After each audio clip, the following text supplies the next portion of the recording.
Eaden, welcome to the show. Hi, I'm so happy to be here. I'm glad you're here. So we were just talking a little bit about, social media and how, it's the negative content is always so much more potent than the positive content. Why do you think that Yeah. is? I think it's because it's almost like clickbait, kind of like we were talking about, where like you go on and you see people bashing their exes or you see people complaining. It's so much easier to get people to relate to you on a negative sense than a positive sense because, like I said, we are wired for a negativity bias. And so when you go on the internet and you see just negative thing after negative thing after negative thing, it hooks you because you're like, oh, well, if I have such and such horrible thing going on in my life, like I can relate to this horrible thing because I have this going on in my life. So I think that more than anything, it's just the clickbait of always being able to rely on the negative, if that makes sense. Because if there's something that anyone can count on, it's that bad shit happens to everyone. Negative things happen to everyone. And it's how you turn it and view it for yourself and how you become responsible that for yourself. But a lot of people don't want to take on that responsibility. So instead of dealing with their own negative problems, it's easier to look at other people's negative problems than to internalize and face your own.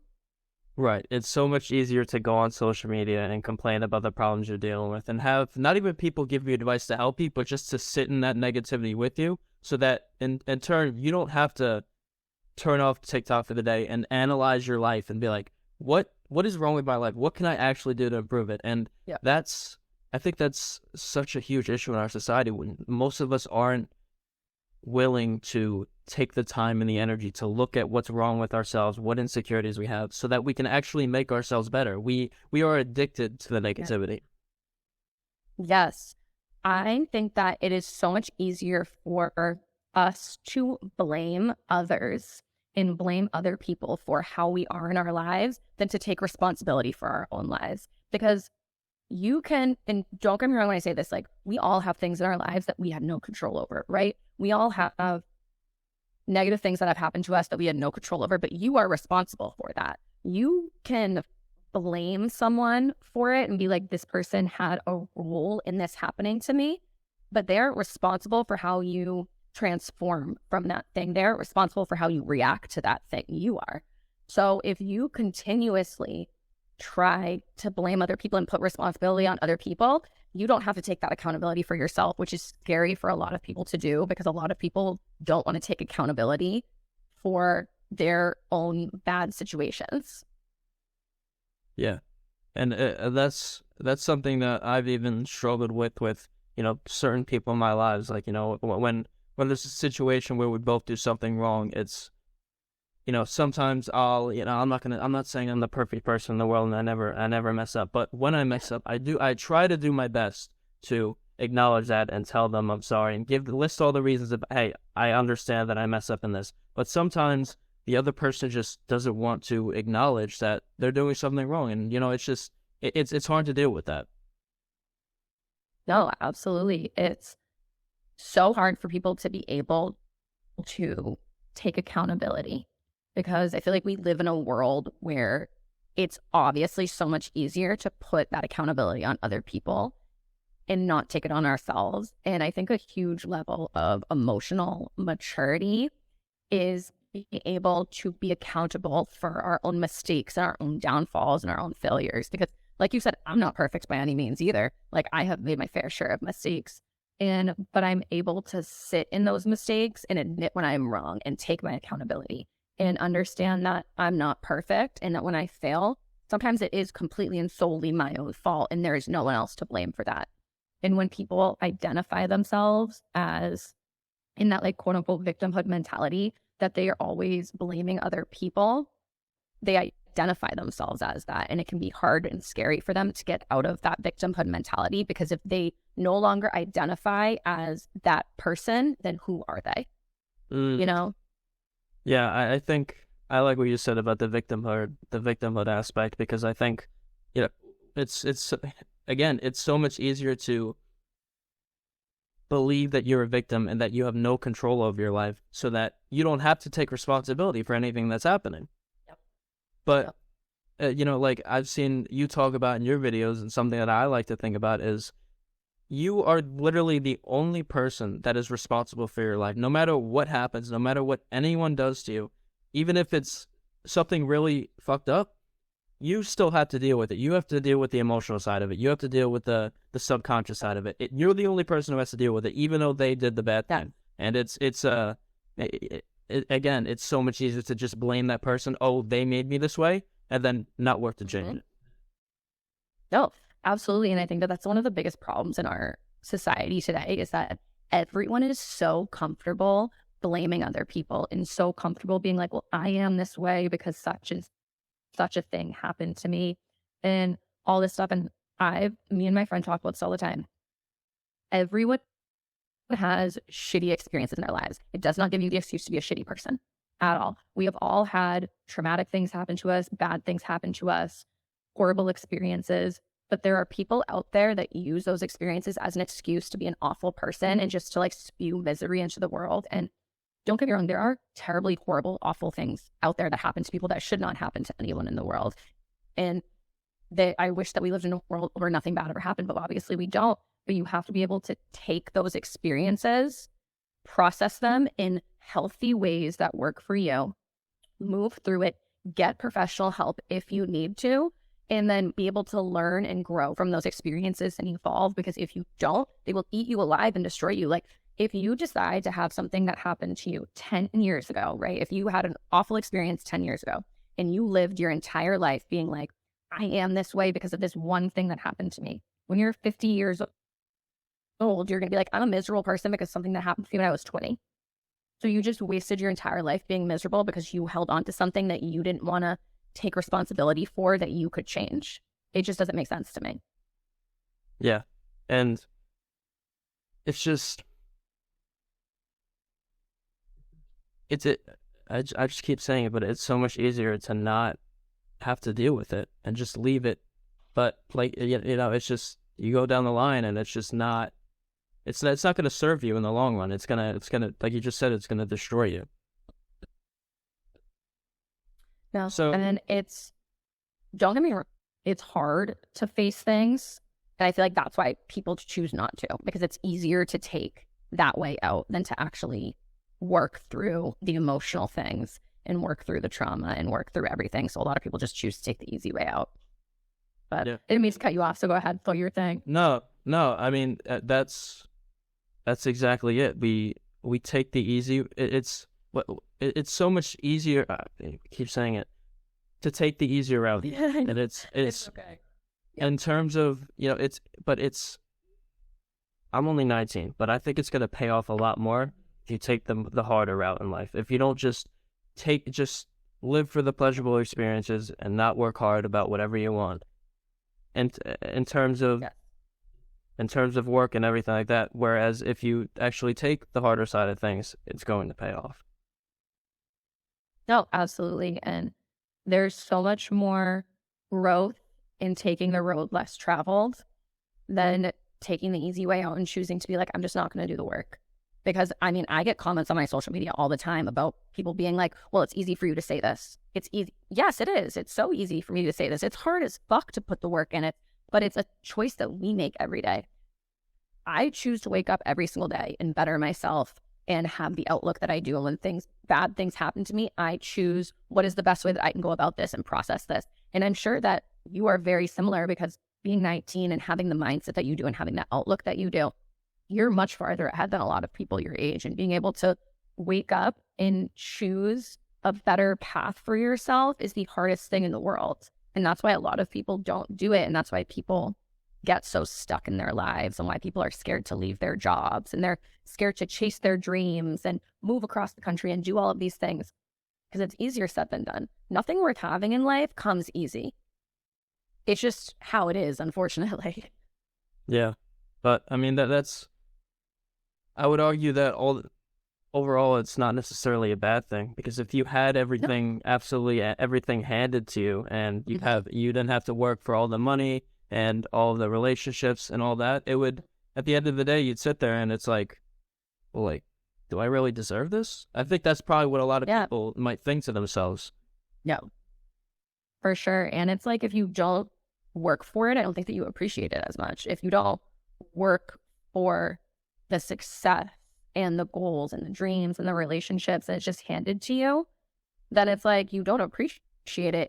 It's just another thing. It's like when you have kids and you give them a million toys all the time and you give them anything that they want in their life when they're younger, they don't appreciate it as much, as opposed to like if you have them do chores and work for something that they want to buy it for themselves, they appreciate it and value it so much more. It's the exact same thing being an adult, just in a different circumstance. Yeah, I agree. So I think something that's talked about a little more than it was before in society nowadays is soulmates. And I haven't really thought about it too much in my own life and stuff like that. But what's your take on how all that works? My take on soulmates is that I think that I don't think of soulmates in a strictly romantic way. I think of soulmates that they can be friends, family members, pets. They can be romantic partners, absolutely. But I think that we evolve so much in our lives that we have soulmates for different versions of us. And why I think that is because that I have had personal experiences in my own life where I have had past relationships or past friendships where this person came into my life and we are connected on like a soul level, but they didn't stay in my life. They came in my life. They taught me that there was love out there like that there was friendship out there like that there were people out there like that. And I think that whether they're in my life now anymore or not, a part of me is always with them and their soul, and a part of their soul is always with me. And that's how I view soulmates. So I know is kind of controversial for some people because some people view it as the one person that you spend the rest of your life with. And if you view it that way, that all the power to you. I'm not here to argue that. That is your opinion. That is your belief. My belief is just that we change so much over the course of our lives that how is it that we can spend our life with just one person when there are so many different types of love out there. And also I think that you can be in love with someone and spend your whole life with them and evolve and grow with that person, but that doesn't necessarily mean that they're your soulmate. I think that I believe in twin flames more in that aspect of spending the rest of your life with someone than I do in soulmates. Because I think that with twin flames, it's like the other half of you. And whereas soulmates are, you connect on that soul level. So I don't know if that even like makes sense, but that's how I view it. It does. I had a friend when I first got into spirituality. I'd say it was pretty long because nobody else in my life really like looked into that stuff or believed what I did. So there was one friend, his name was Alex. His name is Alex. And we used to hang out all the time when we were younger. And, COVID hit and no one was really hanging out with each other. But there was one day where we hadn't seen each other in a long time. And I was like, you know what?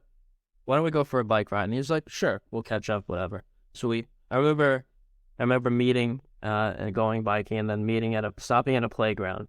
And I asked him, the question just started as, what do you think about religion and like God and all this different type of stuff? And the answers he gave me just allowed me to realize that there's other people that think the way I do. And from that moment on, I mean, in terms of the soulmate aspect, it's like I felt connected to him on a different level. And ever since that day, years have gone by and we've grown like a bond together that I would have never expected to have with somebody. Yeah. No, that's exactly what I'm talking about, that we have these people that come into our lives that on a soul level, you just know that they're meant to be in your life. You just know that you're meant to be connected, that they're meant to play a role. And whether they are supposed to be in your life for the rest of your life or they're only there for a chapter, you gain something from them and you change from this person being in your life, and you will always have that soul connection to them, which is why I think that we have so many soulmates over the course of our lives, because there are so many people. There are 7-8 billion people in the world, and you think that you are meant to just be with one soul, connect with one person. There so many people in the world that we can have so many different connections with, because we also have so many different sides of who we are and different parts of our own personalities, that it's hard to find just one person that connects with all parts of those and like really relates to all parts of those. Right. Well, talk to me a little bit about what you just said about the different aspects of our personality. I think that we all have different parts of us because we as human beings are uniquely dynamic, multifaceted beings. We have unique hobbies, talents, beliefs, thoughts, hobbies, all of these different things. So I don't like to put people into a box where it's like, you are just this one way and you can't be any other way, because how dare you? And I've noticed, especially being on social media, that people put you into a box, whether you want to be or not, that you are only allowed to be this one specific way. And if you show different parts of who you are, then it's like, so we've been faking it this entire time. And don't get me wrong, like there are people out there that like, if you're forcing certain parts of yourself, yeah, you are faking it. It should come to you naturally. But I think that there are people that we feel safer around showing certain versions of ourselves than others. And I also think that there are people in our lives that we can like be more childlike with. And then there are people in our lives that we can be more serious with. And there are people in our lives that we can be playful with and then esoteric with and business minded. So we have these multiple aspects of our personality that make us unique beings as a whole. But people so often, like I said, just put us into a box. And it's like, you showed me this one side of you. You're only allowed to be this one side of you. And that's it, which I think is why it's kind of so hard for people to grow. I think we've all heard the saying that like, you can't grow in the same environment that made you. And I think that that's why, because the environment that we grow up in, our hometowns, our families, our childhood friends, see us only in this one specific light. And then when we start to outgrow that, they're like, whoa, whoa, whoa, whoa, whoa, don't do that. Because it's scary to see other parts of someone and other people growing. Right. You know, it's a lot of people will, like you just said, look at someone and they've acted one way for the time they've spent with them, and that if they show a different part of them or start acting a different way, it's, you know, that do I not know you? You're weird, whatever it is, right? And, you know, something that I like to think about is, you know, nobody, yes, there's different aspects of your personality, but also you're never obligated to be the same person as you were yesterday. You could wake up and have one experience in the morning that changes your entire mindset on life as a whole, and then you just start acting like a different person. Now, is that like something that happens to most people one morning at one time? Who knows? But it happens. And so when we put people in these boxes of you have to act a certain way, if you don't, then I feel like I don't know you anymore. It's like you just said, it's just putting them in a box and not allowing them to expand. And there's too many people that are like that and don't want their friends to expand. Like if my friend starts making more money, starts a new relationship with someone, whatever, is growing in any way possible, I'm happy for them. And I want to do whatever I can to help them with that. But I feel like there's so many people nowadays that when they see a friend growing, all they want to do is bring that down because they're not comfortable them being here and their friend slowly making progress and being a better person. When what you could do is look at the mindset of like, hey, my friend's helping themselves. Maybe I can like listen to their advice and like try to work with them and stuff like that. And then you can elevate with them. But too many people just want to keep themselves down here. Yes. Yes. I live by the saying in relationships that you either grow together or you grow apart. Because when you start growing and people can either go with you, like you just said, and go linear and you can lift each other up and be there for each other. But sometimes it's just not meant to be at that time. And this can be in any relationship in our lives, whether it's a romantic partner, a friendship, a family member, a coworker, whatever. You either grow together or you grow apart. And that is the unfortunate reality of relationships. Because when you are continuously growing and you want to better yourself and you want to become a better version of yourself, people in your life are going to judge you for it. And the people that are scared to change are going to try to bring you back down to their level and be like, well, you're changing, you're being X, Y, and Z way. You weren't like this before. And they're going to try to like manipulate the situation into believing that you believing that you have to go back down to their level, when in reality, it's just their own projections of their fear of they're growing and I'm not. What does this mean for me?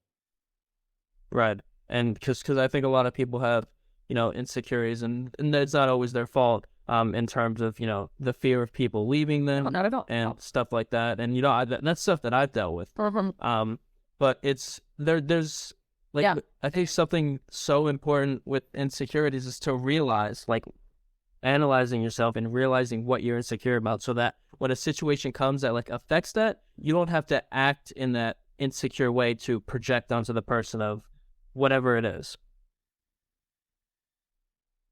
Yes, for sure. Being self-aware, I think, plays a huge role in that when you are aware enough that say like you can catch yourself judging someone in your head, and you can then internalize it and be like, okay, am I judging this person because I feel some type of way about myself?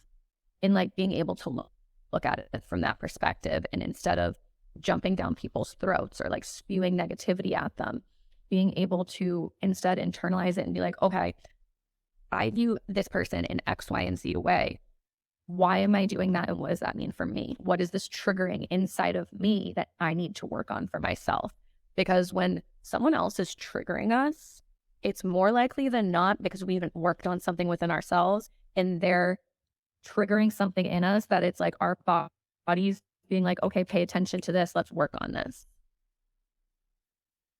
I agree with that. And that's something I haven't really thought about, because I've noticed recently, if there's something I'm starting to work on, or whatever part of me that I haven't really worked on, and someone comments on something like that, I might feel, a little certain way, like, oh, am I doing this right or whatever? But if there's something that I'm doing in my life that I'm completely confident in, when somebody makes a joke about it or whatever, it just bounces off of me. I don't really feel it. So I think that's a really good point that you just made. Yep. So, yeah, something else I heard you just don't realize that. Yeah, and it's just one of those things that, like, when people hear a podcast like this, some people will be like, oh yeah, I should look at it like that. But there's also, I think there's a lot of people like unconscious to the level where you can say whatever you want and like give them what they need to change, but they still won't do it.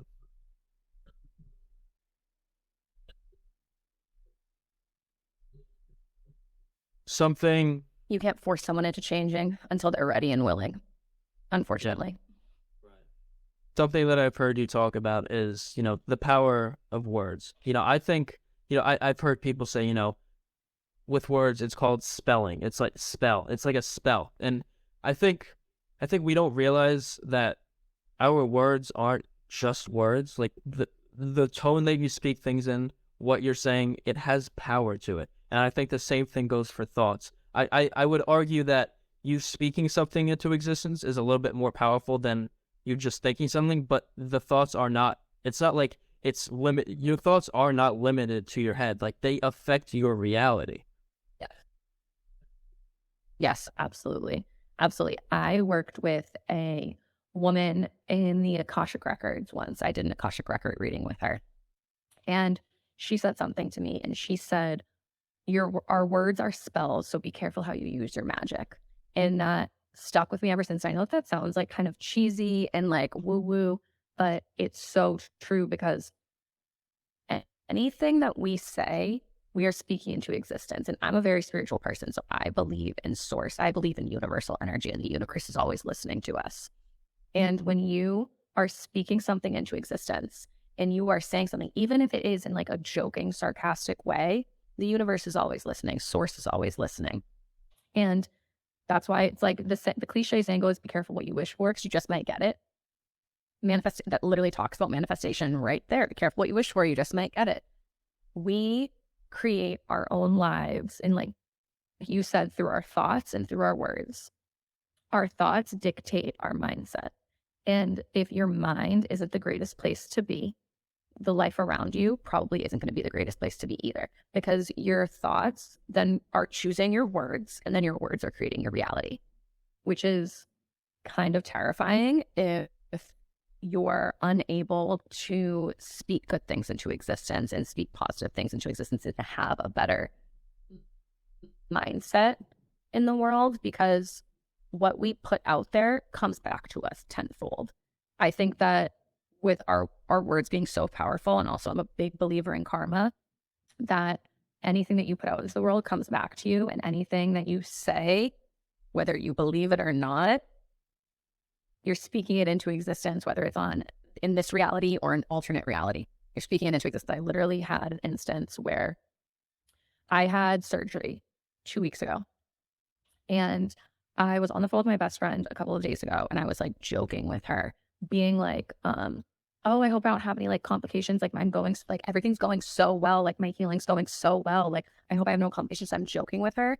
Literally 2 days later, I like put pressure on something, and I felt like a shooting pain in the area where I got surgery. And I was like, oh my God. And I called my doctor right away, obviously, and all these things. I was talking to my friend about it, and she was like, you literally spoke that into existence. She's like, yeah, you were joking. But she's like, you spoke that into existence. And I was like, no, you're right. I 100% did. Like, you have to be careful what you say, because it's going to come back to you at some point. Yeah. And it really is a crazy thing to think about. And it's like you said about if your mind is in a good place, the reality around you most likely isn't going to be either, because you, in a sense, create your own reality. So it's just when you're in a good mood, you notice so many more positive things happen. And if you're in a negative mood, you notice so many more negative things happening. Why do you think that is? Because you're creating that with the way you feel, with the way you're thinking, with the way you're acting. No, for sure. So you're in your mid-20s, right? How old are you? I think we froze.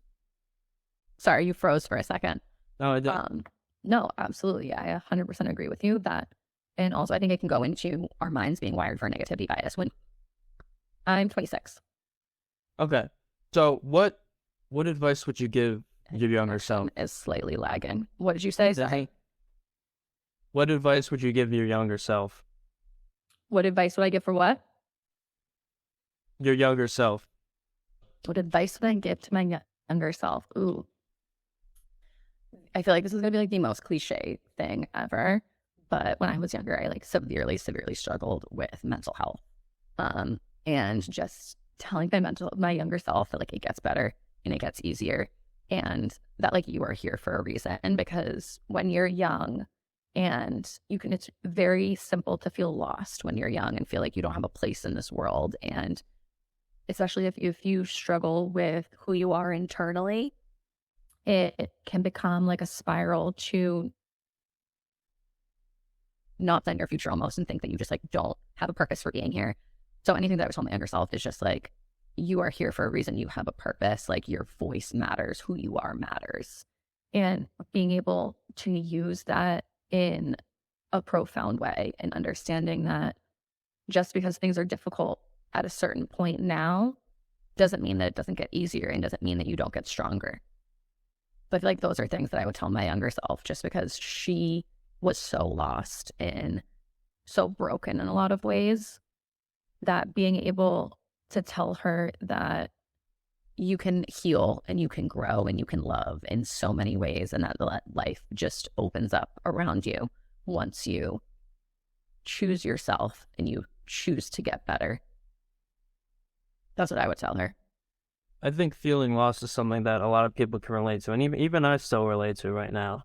And because it's very to just look at what everyone else is doing and wonder if you're on the right path, or if you're not, you don't even seem like you're on a path. Wonder, what path should I take? Because there's 10 billion different things I could do to choose within my life. What am I going to be passionate about? It? What do I hate? What do I like? Because I think, I think school. I think school doesn't, high school, middle school doesn't even grant you the opportunity to look at all the different opportunities of where you could take your life. It's just standard BS. Not at all. You have to find it all for yourself. Yep. Now, literally in school, it's like you have this one path and that's the only path that you can choose. Like I remember when I was a senior in high school and even like my junior year, this started when like your guidance counselors start calling you in for like college prep and all of those things. And I remember I was sitting with my guidance counselor and I was like, I don't know if I want to go to college. And they were like, okay, so then what are you going to do with your life? What's your plan? Like, if you don't go to college, you're going to be a deadbeat and you're going to be homeless and all of these things. And I remember leaving that meeting and I was like, oh my God, like I have to do this one thing. And like, I can only do this one thing. And that's being 18 years old and feeling 17, 18, whenever you go into college or whenever you graduate high school and feeling that pressure that you have to have everything figured out. You're a child still. How are you supposed to plan out the next 50, 60, 70 years of your life when you don't even know who you are? You're expecting children to make decisions for themselves that are going to benefit them 30 years down the road when who they are right now is completely different from who they're going to be, even in 4 years, 5 years, a year. Like forcing kids to figure out the rest of their life at 17, 18. The job turnover rate in the world is very high. The unhappiness in people's jobs is very high. I feel like that's why our generations now are wanting to break that narrative. And it's becoming so normal to not go to college and be an entrepreneur at a young age and start podcasts and do content creation and start a business. And I have a friend that what she does for a living is she paints portraits of animals. That's fucking dope. Like I was never told that that could be a job when I was younger. And we don't allow kids to explore all of these options. I think the best thing a kid could do for themselves, like take a gap year and find themselves. Right. Yeah.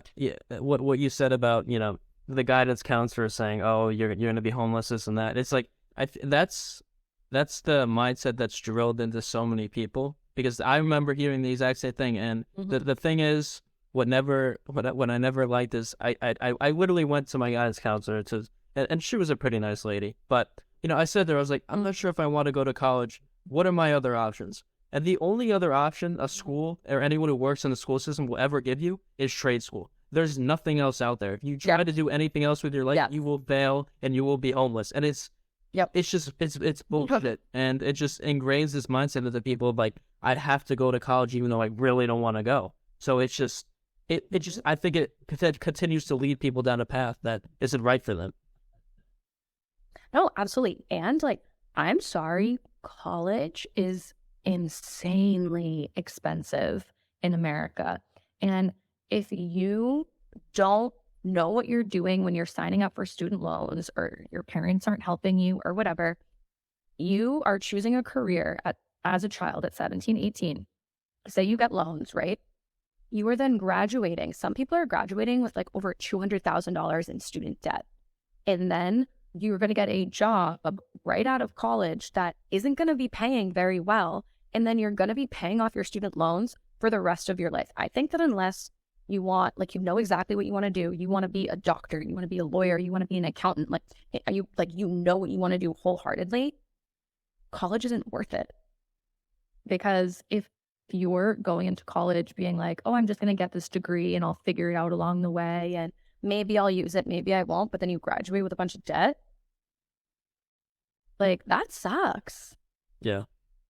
Yeah, I went to college for a semester. Now I'm taking a semester off. I don't know if I'm gonna go back or not, because, you know, I don't like school at all. I don't like the way any of it works. I never liked it, and so I'm just trying to take the time myself to see if there's other routes out there for me. And, you know, I remember standing in line one time, waiting to go into a concert, and I overheard a conversation of two security guards talking, and he looked like he was at least in his like late 30s, and I heard him talking to his buddy, and he was like, yeah, I'm still in like the student debt. I still have to pay this every month and stuff like that. I'm like, that isn't, like, you're 30 something. You have to, you owe all this money. It's like, that's horrible. And I was talking to one of my buddies, and, you know, he's a younger guy like me, but he was saying how, like, you being 17, 18, 19 years old, like, most of us, we can't even fathom like what $100,000 is. Like, you can go to for your loan and be like, oh yeah, it's $100,000. I'll be able to make that or whatever. But, like, you don't know where life is taking you. You don't know what job you're gonna end up doing, how much it's gonna pay.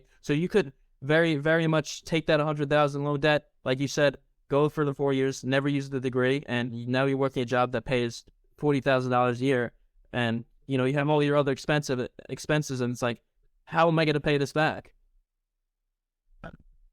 No, absolutely. And like, I think too, like, it almost like takes advantage of kids because loans, at least like finances aren't explained to you in high school. Like, I even had a finance class when I was in high school, and it didn't teach me how to pay my taxes, pay my bills, what a loan was, anything like that. It was just like basic, like balancing a checkbook, which we all have. Like, you can learn how to do that on a YouTube video now, but you have no idea what you're getting into when you're signing a loan with Sally Mae. You have no idea what the interest rate is, how long it's for, your minimum payments. If you miss a payment, what your credit score is, how that affects your credit score as a kid. Like, and then you're signing all of these things as a child, not having it properly explained to you. And then say you miss a couple payments or you do whatever, and then your credit score is tanked and you're pretty much screwed because you're missing payments on things because you can't afford to pay it or whatever other reasons. I don't know. I just don't think it's a great system. I mean, and granted, like, I have a liberal arts degree, but I graduated this past August. I'm 26 years old, and I paid my entire way through college on my own. I didn't take out a single loan. And I made a point for that because I was like, I don't want debt. Like, I went to school as something because I had people in my life that wanted me to finish it. And because I started it at a very young age, I was like, you know what? If I can do it, I can manage it. And I didn't take out a loan for school, and I did all of those things. But like, I was very lucky that I was able to pay for it. And like, if school works for you and you want to do it, absolutely do it. But I think that we need to explain to kids what they're getting into before they kind of sign their life away. Yeah, and I feel like, I mean, I think the dropout rates are increasing more nowadays, but I think a lot of the times when people are pressured to start something and then they have all this pressure from their parents, from their friends, what everyone else is doing, it's like you feel the need. Somebody can go into college and during the first semester absolutely hate it and do it for the first 2 years and hate it. And they don't want to keep going, but everyone else is pressuring them to do it. So they feel they don't have like that's the thing. So many like of us don't have the confidence in ourselves to like take a step back and like realize that it's the other people's opinions and what they want from me that I'm doing and not what I want to do for me, and then take that step and maneuver to then transition into what you actually want to do. No, honestly, and I think that that's one of the beauties of social media now is that it shows you that you have so many other options. Whether you want a job in social media or not, I'm not just talking about that. Like, people post their jobs on social media all the time, and it's jobs that you would never think about in a million years. And you're like, wait, that's so cool. Like, I would love to do that with my life. And it's allowing younger generations to see that there isn't just one way. You can do it so many other ways, and that there are so many other options out there. Even if your school is telling you one way, even if your parents are telling you one way, you have the choice, because kids are making that choice every single day and they're publicizing it and talking about it on a more public platform. Right. And, you know, I don't want to by any means come out here and say that your parents don't know anything about life and nobody in school knows anything about life. I'm not saying that because, you know. No, of course not. Of course not. No. And they know a lot of stuff. But yeah, in terms of all the social media aspect, all these other things, like they didn't live to this. So they're simply not aware of it. So for them to come out and tell you that could never work, this, that, and that, they have like zero life experience in that. So how can they really tell you about that? Exactly. And it's like, no, I completely agree. Like, I don't think that your parents have your best interests at heart most of the time. The majority of parents have your best interests at heart. The majority of guidance counselors have the best interests at heart, and they want to set people up for stability and to be able to get a job and all of those things, because when they lived in that time, that was the only way. Technology is evolving at such a faster pace right now. Like, I'm 26, so Instagram came out when I was a freshman in high school. Snapchat came out when I was a sophomore in high school. So like, my generation was the generation that was like growing up, like figuring out this whole technology thing and everything. And even then, it's like people didn't understand what it was going to be then. Like, I remember when Instagram first came out and you would post like the stupidest things, 14 pictures a day and all this stuff. And people would laugh at you if you like took it seriously and wanted to become an influencer and all these things. And now it's like people are doing the wildest things with social media and going the wildest ways of their lives. So it's not that anyone has ill intentions with school. It's not that I'm shitting on school at all either. If you want to go to school, absolutely do it. I loved when I went to school, and I went to school later in life, and I think I appreciated it much more. But there's so many other options out there for people. Yeah. So something else, I saw a video. I think it was might have been an older video that you made, but you were talking about how, you know, because you might think a certain way or Uh-huh. seem like you're more intelligent than some other people. People will say, "Oh, you're so mature for your age."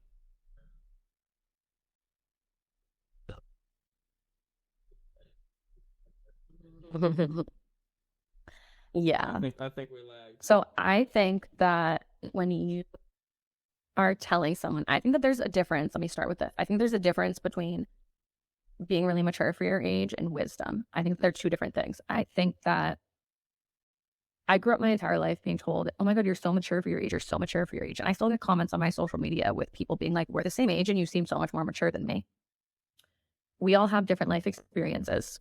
We all have different responsibilities that we have to take on at very young ages. And I think that a lot of the reason when kids grow up at a really young age is because they were forced to. They had to take on a lot of responsibilities that weren't theirs to take on when they were younger. If you see a 15-year-old that is so much more mature than their peers, you don't know what's going on in their home life. You don't know if they're taking care of a mentally ill parent, if someone in their family has addiction, if they're struggling with finances, and when they're not at school, they're working at a job to help their family pay their bills and all of those things. Like, I think that when you're telling someone, oh my God, you're so mature for your age, you don't know why they are that way. And so I wouldn't take it as a compliment, because I think that when you don't know what someone else is going through and you don't know why someone is that way, a lot of people think it's a very like endearing, because they mean it in like a complimentary, endearing way. Oh, you're so mature for your age. You don't know what someone went through to get that way.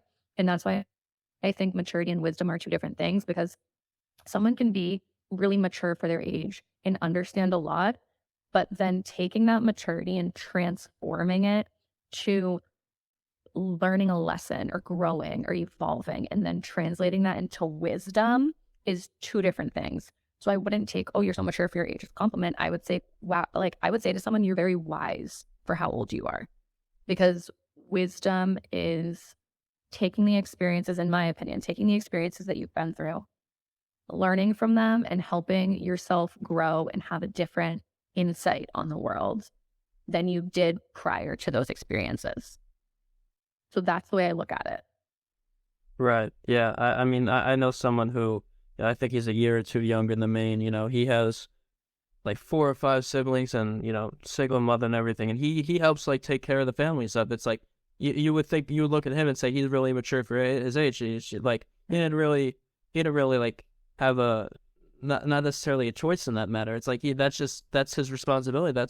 Yeah. That's how things have to be. And, I mean, even from me, I mean, like, Right. people will often say to me, "Oh, you're so mature for your age." And thinking about what you just said, it's like when I went through all the mental health issues and I decided that I wanted to help myself, and I took I implemented all the habits and stuff like that. Like, I had two choices. I had the choice to stay there and be like that for the next few years or the rest of my life, or make a change for myself. And I chose to make a change for myself, and then that allowed me to gain some more knowledge and, like you said, become a little bit more filled with wisdom.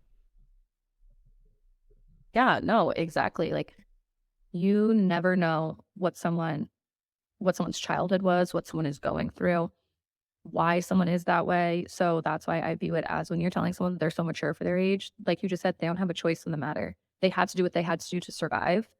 And telling someone that, I think, is almost a slap in the face, because I understand that people mean it in like a complimentary, endearing, like uplifting way. But like, just be careful what you say to people, because you just never know what someone else is going through or what made someone that way. Right.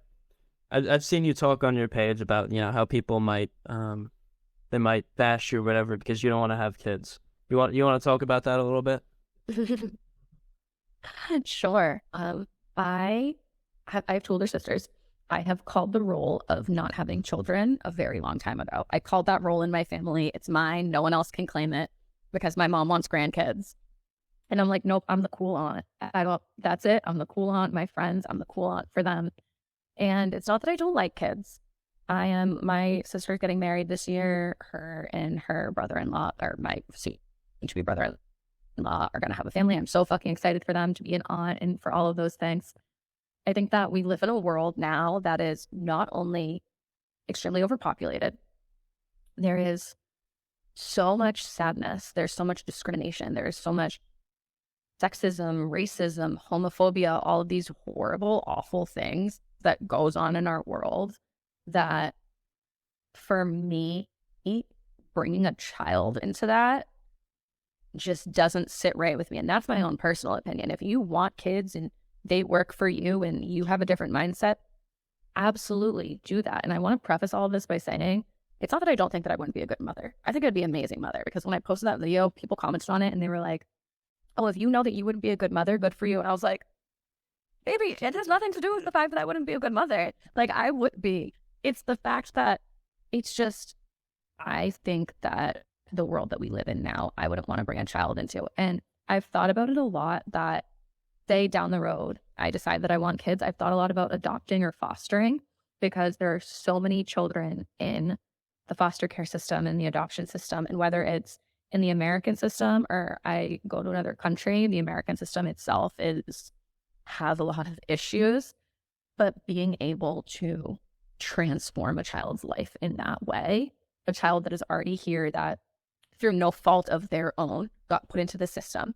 And normally in the system, kids don't have the best experience and they're very traumatized and they go through horrible things. So if I was to foster a child or adopt a child and be able to change the trajectory of their entire life, I love the idea of that. I love the idea of being able to have such a positive impact on someone's life like that. Right, because, I mean, like you just said, you're helping someone that is already in the world and has been dealt not good experiences and circumstances, and then you can go and help them.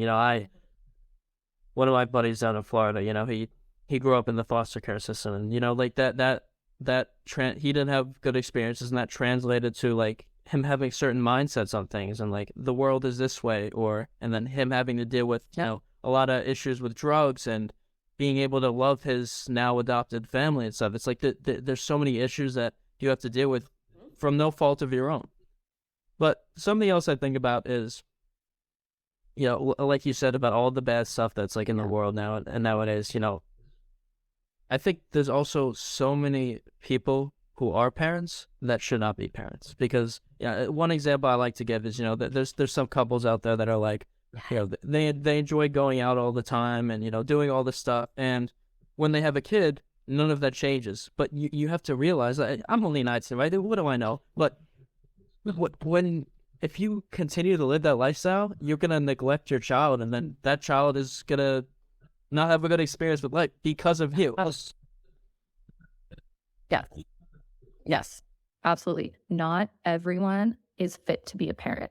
And I think that a lot of people too go into having a child as they think it's going to like fix them, because it's someone that's going to love them unconditionally and it's someone that's going to take care of them for the rest of our lives. That was a lot of comments like on that video of people being like, well, who's going to take care of you in your old age? Do you know how many nursing homes are filled with elderly whose children never visit them and whose families want nothing to do with them? A lot. It is not your child's responsibility to take care of you at all. So if you are having a child because you want someone to take care of you in your old age, or you want someone to love you unconditionally or fix you, you're having kids for the wrong reasons. And I think that a lot of people go into it with that mindset of being like, oh, well, this is going to help fix me. Or also, I think they go into the mindset of, this is the only option that I have. Because women especially are shamed for not wanting to have kids, because the role has been put on to women for as long as we can remember, that our only sole purpose is to be a mother. And when you have that ingrained into you, but you don't necessarily want kids, but you think that there's no other option, or like your family is going to disown you if you choose not to be a mother, I think that plays a huge role as well. 100%. And, it's, what about marriage? Do you think you're going to get married? What are your just thoughts in general?